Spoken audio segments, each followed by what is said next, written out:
السلام عليكم ورحمة الله وبركاته. ازيكم حبايب قلبي؟ عاملين ايه؟ يا رب تكونوا طيبين وحبايبكم بخير. اللهم امين. الله يصلح حالكم حبايب. اللهم صل وسلم وزد وبارك على سيدنا محمد في كل نفس ووقت وحين وفي الملأ الأعلى إلى يوم الدين. هنعمل الترمس والحمص والفول، حاجة كده سهلة وسريعة اللهم بارك. هنجيب الترمس والحمص كده حبايبي، ندبقهم ونغسلهم غسلة كويسة قوي وننقعهم. لو مش مستعجلة نقعيهم على بيات، لو مستعجلة نقعيهم ساعتين 3 في مية سخنة، هتخليهم ما شاء الله يقوموا معاكي بسرعة. وغليت مية وسقطتهم فيها كده بعد ما غسلتهم تاني من مية النقع.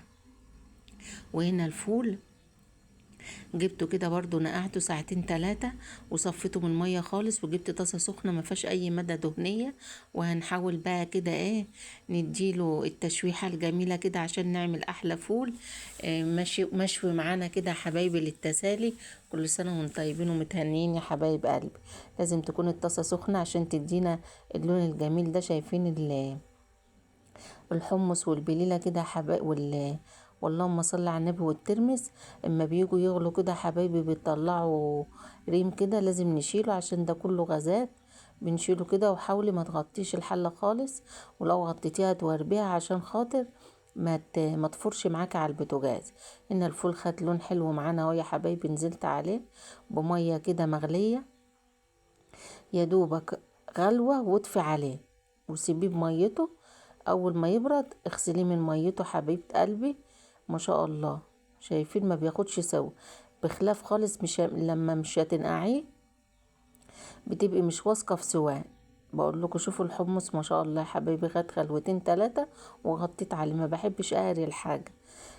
دي احسن طريقه له يا حبايب قلبي. شايفين الفول بسم الله ما شاء الله مستوي وجميل، والواحده بوحدتها مش مغيرتش شكلها ولا اتهرت معانا.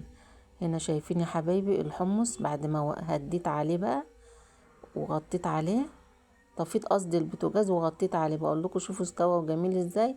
وبرده الترمس غلوتين 3 اقل حاجه ربع ساعه، وغطي وزبيه في ميته بيستوي بيبقى زي الفل.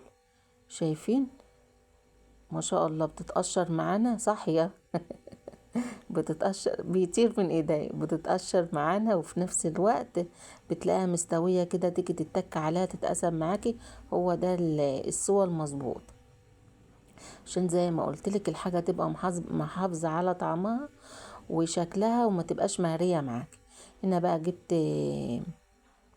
ميه كده يا حبايبي، كنت غليها وسايباها تبرد، وحطيت عليها شطه وكمون وليمون وقلبتها كويس قوي. ولو عندك بابريكا مش مدخنه ضيفي، بس انا ما كانش عندي فما ضفتش.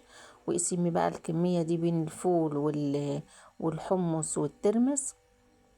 ما شاء الله دي احلى طريقه تاخدي منها بقى يا حبيبه قلبي على طول، مش كل ما تيجي تحطي في الاطباق تحدقي. هنا برضو ايه، جودي طلبت مني اعمل لها شوية حمص كده حبايبي محمصين. بعملهم ازاي؟ بصفيهم خالص من المية، وبحط عليهم ماء زيت وملح وكمون وبابريكا وشوية شطة صغيرين، وبقوم جاية ايه دحكاهم كويس قوي. لو ما عندكش اير فراير حطيهم في الفرن يا حبيبة قلبي على 180 في الرف الوسطاني يتحمصوا معاكي. لكن انا حطيتهم في الاير فراير اتحمصوا في ربع ساعة. ما شاء الله هديت النار خالص، يعني في الاير فراير هديت النار على تقريبا 120. اما اتحمصوا بقى معايا بالجمال ده، وعملنا احلى تسالي للعيد وفي اي وقت. والله يا حبايبي بتبقى جميلة كده في البيت، احسن ما نشتري من مقلة والحاجات دي. ولو عجبكم الفيديو ما تنسوش اختكم باللايك والاشتراك والسبسكرايب. والسلام عليكم ورحمة الله وبركاته.